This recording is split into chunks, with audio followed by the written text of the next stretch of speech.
Hello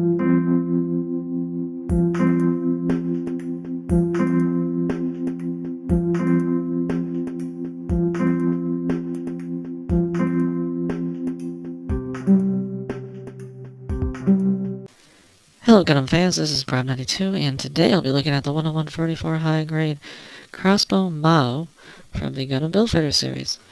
So this is a replacement to the the Gundam X Maoh, which, gotta say, I'm really liking this replacement.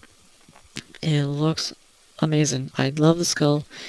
My favorite part on the kit is this skull. I mean, you can in fact just take off the freaking head, and you got some kind of Gurren Lagann thing going on. And I like that. You do have quite a few stickers, mostly, yeah, almost all of these metallic blue stickers all over the body. Which, it's kind of like Stargazer, where it had those holographic ones you could put all over it. They're nice and metallic and shiny. If you don't paint, they look great. If you do paint, well, you have all the indents, so you can paint. Mask them, paint them. You have the eyes, the forehead camera, the little black on the skull for the eyes and the nose, little sensor there, and that's about it. Pretty solid kit. I do have problems with the waist because polycap ball joints suck. I can't blame the kit for that. Just, they suck. It's a pretty solid kit. The backpack doesn't really give it a problem standing up because it's not that heavy, and you can adjust it. Just an overall awesome looking model. Now the head goes up and down, forward and back, rotates, arms can go forward and rotate, go out, rotate below shoulder, double jointed elbow, ball jointed wrist. There is a ball jointed stomach. It's hard to get at. It does move some.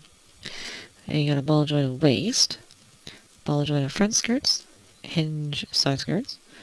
The legs can do the jiggy jig jig. Can go forward pretty far. A little back, out, rotate at the hip, double jointed knee, hinge at the bottom of the leg, and then a ball jointed ankle and the ball jointed armor at the side.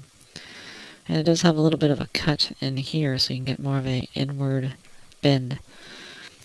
And then of course the backpack, all these bones are on a hinge, and they can rotate. So, very articulate high grade. And the armor doesn't seem to hinder it at all, which is good. So you can get lots of awesome little poses with this kit. So articulation is really, really good. Oh boy, this guy has so many accessories. Let's just talk about the ones that are on the kit. Of course, you have the skull cannon, which they tell you on the instructions to pull off the top of the head and put it back on, open. You don't have to. It is, at least mine, is very tight in that hinge there. Up and down, up and down, up and down. Got a little sticker there. You've got beam saber. These are rear beam saber handles because the emitters are on the top. So you just plug them in like that. You got a very elaborate connection of joints for these arms, which are actually pegged into the side there. So they don't peg in like super secure, but they keep them in place when you're not using them. And because of all the arms, you can easily get them right in front. Or, if you want, you can always peg them on the top and have them over the shoulder. And if you don't like the white, and you don't like to paint, you get a set of gray ones. Don't really know why, but you do, and they work just the same. So, yeah, you've already got a set of beam saber handles on the kit as it is, which is pretty cool. But for some reason, they felt the need to give us a normal set of beam saber handles. Although you don't mount them, you don't store them anywhere. I don't know where they'd be on the kit. But they hold them fine. There's no problem there. And let's get that. This is bugging me. Gotta get the white one back. You also have a couple sets of actual physical knives. You've got these, and they're pretty much knives. They're not really daggers because here is the Armor Schneider from the Strike. They're tiny. The handle is thicker, much thicker than the blade. Although because of that, it actually holds it very, very well.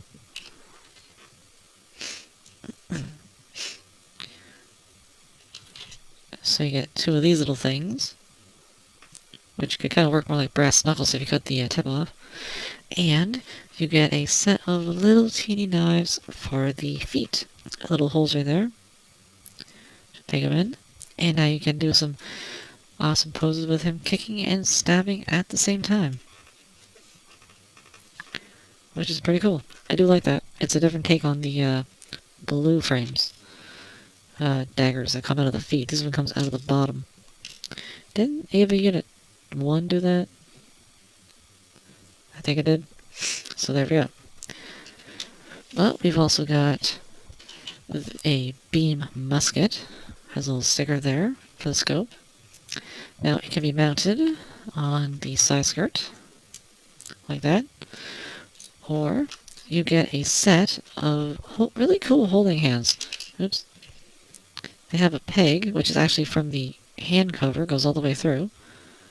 And that means because there's a hole on either side, you can have him a lefty or a righty. And it looks very natural. The trigger's on there, thumbs back there. I really like this this musket and the hands, and they're slightly bent.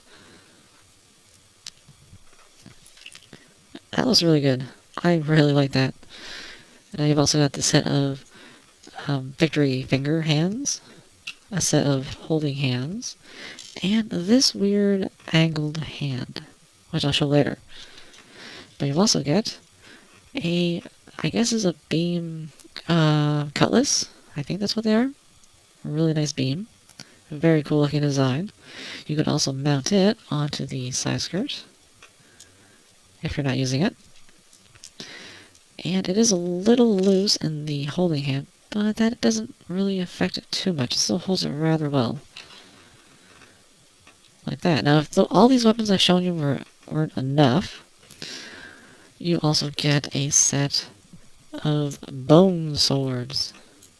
Now, in the show, at the end of the show, these parts here, the size like lit up red, kind of like a heat sword, which was interesting. They don't obviously do it here, but you do get the beams. Now, I don't know if these are actually, because this is where it fires beams from for shooting.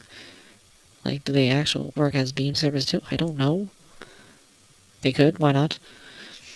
And it holds rather nicely in the holding hand. Right like that. But the really cool thing is you can actually pull this part up, and all these little grooves, all 5, you can peg them in to different spots. So if you really wanted,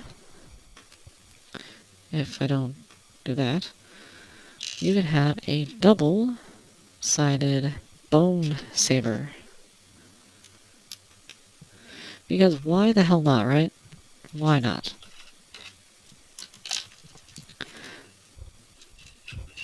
Now that's pretty cool. I really like that. And these can also be mounted on the side skirts with this peg here. I kind of wish I had some more pegs on like the legs so you could mount everything on, because you really can't. You can have them hold them, obviously. But I would kind of like to have them stored. But I really like these. These are very versatile and pretty cool looking. Now, I can't forget about the combination with the musket and the cutlass, because it does have a combination. Take off the beam. Take off this handle, or this hand. This handle will flip forward. This little piece here will flip up. This part comes off. Reveals a little hole, a little peg here. Put them together. This part will peg in like that. And now you have an extra handle. And this is where the extra hand came in, because if you're using the normal hand, it's not going to hold it, because the ball joint hits this part here. So, to make it a little easier, I mean, you could probably work around it, but to make it a little easier for us, they gave us this extra crazy looking ball jointed hand. So you could have it, like, probably, if I can get it to work, kill it, get in there. Actually, it's probably this way. like that. So now, it's a little angled still, but it looks a little more natural. And you can actually hold it without this part getting in the way. It doesn't look too bad. It does look a little weird on this angle, but from this angle, I think it looks pretty good. It's very neat. Very neat. And that is about it. This thing has a lot of stuff. Now, like I said, you can have everything. Well, you can't have quite everything mounted because you've got those daggers, those little knives. You can't do anything with them if you're not holding them. Obviously, if he's standing, you can't use the feet daggers. These beam sabers, nowhere to put them. But man, this thing has a lot of stuff, and I really like pretty much all of them. I think they're all really cool weapons. I love the cutlass and the beams musket combined, although I know that is a crossbow thing, so it's not like this guy is original, because I even remember seeing a, what was it, commercial, was it a video for Gundam Extreme, where they showed it, so yeah, it's nothing new. I really like these bone swords. They're really cool. And the actual, just everything on this thing, the skull cannon, everything about this guy, all the weapons are really nice. It has so many weapons. You have lots of choices with this guy on what you can do. So accessories are really great. Well, I guess I have to compare this guy to the previous Maoh, the Gundam X Maoh. And they are about the same height. I think Maoh's X is a little bit, yeah, X is a little bit taller. Just a smidge. Barely. I'm pretty sure he does edge out just a little bit. And because I haven't painted him yet, here is my second Dark Matter Exia. Oops. So you can see it is smaller than an average size mobile suit. So that is the Crossbow Maoh. I love this thing. I love everything about it. It looks great. It has great articulation. It has a buttload of accessories, which are all really good. It is great. This thing looks great. It is sticker heavy with all the metallic blue panels, but really, it just adds to the kit if you don't paint. If you do paint, you can easily just mask it and paint it. Yeah, I love this thing. So that is about it, and I'll see you at the next review.